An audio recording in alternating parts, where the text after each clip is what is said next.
speculation zone. Here we go, baby. Here we go. So this is the speculation zone. This is where we can say things without getting chased with pitchforks and fire to a certain extent. So the Birmingham thing. Now, I'm just going to jump right into it. My initial thought, when we saw them cut out 2 coaches, I said, okay, I get it. You got a big announcement in Birmingham coming up next Tuesday. Makes a lot of sense to hold out on that Birmingham Stallions head coach. Well, that went down the drain when we got the head coach, and it was Skip Holtz. So, I mean, what happened? There's a few things that come to mind for me, and I'm sure there's probably people in the league that are going to cringe for me even saying this. It's got to be a contract thing, right? Like, it's got to be, right? Like, let me throw some. Feels like it. Real quick, let me just throw out like double speculation zone. We saw things on people on Twitter mentioning Jeff Fisher was supposed to join the Herd. And I mean, that feels like such a long stretch of like saying that you're going to go on the show and then not finalizing a contract and canceling your appearance. And then the reason for being 2, but was it? Well, I'll even add on to that. If you want to talk about Jeff Fisher, I mean, looking at other leagues, so the European League of Football, one thing that came up so far during the season, it was rumored, because this is an opening that has been going on, is that the Barcelona Dragons for that league had been rumored to be talking with Jeff Fisher. So that in mind makes me think, okay, it's not impossible that the dude is looking at potentially a coaching opportunity. It was confirmed he was talking with the USFL anyway, in some regard. I mean, Todd Haley said on Extra Points podcast that, Jeff Fisher has had conversations with people, especially coaches in the league. So, I mean, it's weird. They don't do 2 coaches. They leave 2 of them off after saying 4. Fisher doesn't show up at 2:40 on the Herd, because the Herd is the only place that news drops anymore. I love how much of a joke it is that it's like, oh God, the Herd, but news. Right. You have to like balance which is which. But seriously, how as much as that is a speculative thing, and that is the case, some of this is factual that he was supposed to be there. He was supposed to talk on the league. Why is he not on there today? And you could say, well, Jordan Plummer was supposed to be, took over his spot. It's like, okay, that's fine, but Fisher couldn't be on there. It's a Fox-owned property. Why didn't they just end the show like that? And this could change even tomorrow after the fact. Like maybe it was overscheduling, whatever. Right. It could happen. And that's easy. It's probably that. A lot of stuff feels like it lines up that way in this section. So I'm just like, oh, that sits out there, and everyone's now having a big question mark over their head because Fisher is involved in some way with the USFL. We just haven't fully known what capacity yet. We know he's in there. We don't know what it is, though. For sure. That's the thing. And I mean, it seems like, well, one, I love the intrigue. I love that it's not just an open question of why did the coaches get canceled. There's like that extra little cherry on top of, nah, it couldn't have been that, could it? Because, I mean, if it is, that's crazy. That's crazy. Like, let's speculation zone. Just to remind people, we're in the speculation zone. We are in the speculation zone, people. How the hell, if Jeff Fisher was set to be named one of the head coaches, even as far as booking an appearance on the Herd, what happened? What happened? I don't know. I don't think even that was the case, but if it was, what happened in 6 hours, right? Like, hard to say. They're going to have to explain it at some point. This is going to come back because they've already let it out there that Fisher is involved and that he was supposed to talk on the league. So something is going to take place. But now with the whole coaching disruption, it just makes it that more like you're looking around going, what's happening right now? So his name's going to be one that I'm going to be searching like every day until he comes onto the show or makes a statement some other place. Because if it's not the Herd, we hear stuff from podcasts at this point. Like it's like Mike Pereira, which we're talking a little later on, like making his tidbits known, or Todd Haley, like I just mentioned there. Like these guys go on and they're free to talk a little bit. So it's not like they're fully restricted.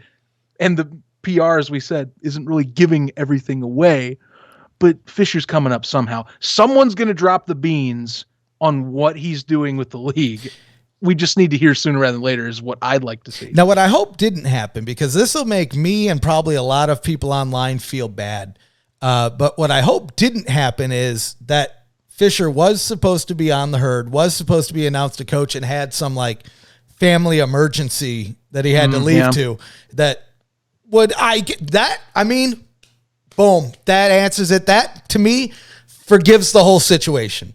I do want to bring that up because, again, I don't know of any situation where that is the case, but I do want to, again, we're in speculation zone. There may be a perfectly good reason for all of this that wouldn't be sensitive, if you will, to release to the public. So again, it's not a good look. It's not a good look by any means. We beat that horse, whatever that is. I can keep repeating how much I dislike and am annoyed / going on borderline angry that happened.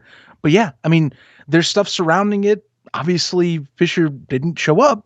So, I mean, we'll find out in the next 24 hours if it was something else or they just go quiet again, because like the USFL's MO is they say something and they retreat back to Los Angeles and just kind of wait until something else comes up, is how it feels like it is. Well, I'll say this. A little give. I'll say this, and this, again, positive spin on a bad situation. Yeah. Everyone knows the ref knows how to do that best. They have a very small staff. I mean that's really the way to put it. From what I know, they have 6 people, 5 people, not counting the coaches. Like that I know about. Pretty. I mean, they're following a bare bones path, and their social, like it from what we've talked with some folks, is that it's not many, that are doing this. And when it has to happen, it's a quick throw together stuff like that is, and then they release it out there. So it's still pretty bare bones. Well, but it's also they're in crunch, so they have to only do certain things and focus on the important stuff really quick first. So for sure. Well, and even on the social piece, right? So I don't know if we've talked about this in the first 2 episodes, but I mean, it's worth talking about in the third one just in case. But at least to my understanding, all the marketing, as far as like the printed materials, the graphics that you see online, as well as the social media, as of now, that's still being handled by Fox, right? So, yeah. I mean, again, I get it. They're bare bones. That's why you're not seeing the team accounts post more. I assume that will change. Knock on wood. I assume that will change.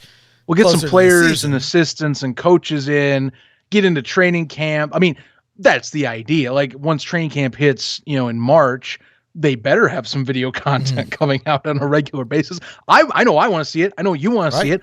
I know everyone wants to see that. Hell, people want to see the player selection, and most signs are pointing that that's not going to be televised. Right. And I know that that's down the line, but like there are things people want to look at. Right. Hopefully we start nudging enough to where you have Fox execs going, you know what, maybe we should get some cameras down there and like start talking a bit. The fact that we have, for example, as we bring up with the Birmingham thing, that's only going to be broadcast locally, or it is online. It's getting streamed via WVTM TV, NBC 13 in Birmingham, but that's the only source. So, like missed opportunity again, yes, the local news helps. But, oh man, that's where I wish you get some more investment sooner rather than later. For sure. I agree. I mean, it seems like a simple thing. I know it's not as simple as we make it out as far as like setting up a proper live stream. I mean, using the draft as an example, looking back at the XFL, and funny, we're talking a lot about podcasts on this podcast, but Bruno Reagan, former guard for the Battlehawks, he was talking the other day about, he's been clowning on the USFL a lot. Now he's talking about actually coming. He might actually join. He said he got the player application. He found out he had a connection over there that he didn't know about until this week. So he's filling it out. But one of the things that he mentioned was, people were talking about the draft and if the USFL is going to draft, if they're going to air their draft. And he said, I hope they don't, because he joked that the XFL was not a great production. And I mean, it left a little to desire, but I don't think a lot of fans care. They just wanted something. But going to the point you made earlier, those things do matter, because if it does look bush league, if you will, or like substandard, there's going to be a lot of people that look at that and say, oh, really? This is what you guys got going on? When reality, the games are going to be presented. Like if you look at the XFL draft compared to the XFL game presentation, night and day, right? So absolutely, I get it. I get why they wouldn't, and I don't think we're going to get it. Just to put my opinion. Again, we're still in the speculation zone, so I could say that. Fair. So let's switch. We talked about Birmingham. So we're at minimum, we're not getting the Birmingham Stallions coach reveal in Birmingham. Do you think we'll get the last two coaches in Birmingham? Will we deviate from the herd? To me, it's a stretch now because of the fact that your opportunity to do that was just missed when you announced it on the herd. So, like, how awkward would that be? You go on like local Birmingham airwaves live, and you say, "By the way, we're announcing both the New Orleans and Michigan team in Birmingham," which I know some people already, like a good chunk of people already there are going, "Really? These teams have the city or state names?" I'm like, okay, but if you were to do that like on a local television station and go, "By the way, here's two new teams," like, if I'm living in Birmingham and I've been around, I'm like, I don't care. Right. Like that would have made more sense if you let Skip Holtz's announcement slide and had someone else in the fray to do it that way. That was the ideal. They missed it. I'm saying no. I don't see the logic of doing it. If they do, I'll be like, cool, but why? Like what was the point of this except just to throw it out there? Right. It would feel like I would rather just do a herd episode again to have it where it's nationally broadcast to people that they can go access it on a better production clip than a local news stream that, maybe I hope will have it'll have good coverage. It sounds like it's a big event, but it won't be like nice, flashy looking like the herd does it with Fox production behind it. It just, to me, not enough pieces line up. Right. I can't make the puzzle here. The only way I can see it happen is if all of the other coaches are there and they have all 8 coaches and they want to introduce them all. And then you get a double whammy. Would be intriguing. But I mean, that seems like a lot. That seems like a lot for just one little event where if it was closer to training camp and the draft, yeah, probably. This far out, I mean, if it was the Birmingham coach, I'd say absolutely. But without them being there, I don't know. But I mean, that leaves us, I think we'll probably still get them next week. I think. We don't know. I think now that you announce for I mean, I know that the phrasing of the release we've talked, like, okay, you could phrase it one way and it looks that way, but if you're reading it on face value, it was supposed to be 4. So now you did 2. Now the pressure's on even farther where it's going, okay, when we get in these 2 other ones, guys, like, let's get this done. And I've said this last episode, it has to be done to me this month. They hyped it so much they were going to get this done this month. And I've told people I'm setting my panic button if they don't have the other 2 done by February 1st. If February 1st rolls around and they don't have these 2 lined up, I'm smacking it and going, what the hell is going on? But they still have time. They should do it, I think, no later than next week. Do it, pick a day, make sure you're damn sure it's happening, so we don't have a second of it happen again, and then announce it and get it over with. Because people want, especially, you're talking about the fan bases. The Maulers got their coach. They are right now, surprisingly, the most represented team in all social. Between Instagram, Facebook, and Twitter, they are one of the best when it comes to followers. The second best, the Michigan Panthers. I was waiting for that. People have been dying to see the coach for this team. Hell, our Den is a Michigan Panthers podcast. That's honestly, you know what it is? Sorry. So, dude, that's why you didn't get the coach. They were tired of you sassing the league online. Maybe if you came with a little sweetness and honey, you'd attract a couple more bees, my friend. We love you. We love you, man. This is definitely a hard time, but like, if you want to finish the speculation zone on that note, there's why. That's exactly why you didn't get him today. So I think that was a fun speculation zone. Yeah. And I mean, it was good. Speaking of speculation zone, we have some speculation zone news coming in a couple weeks here, hopefully. So stay tuned for that.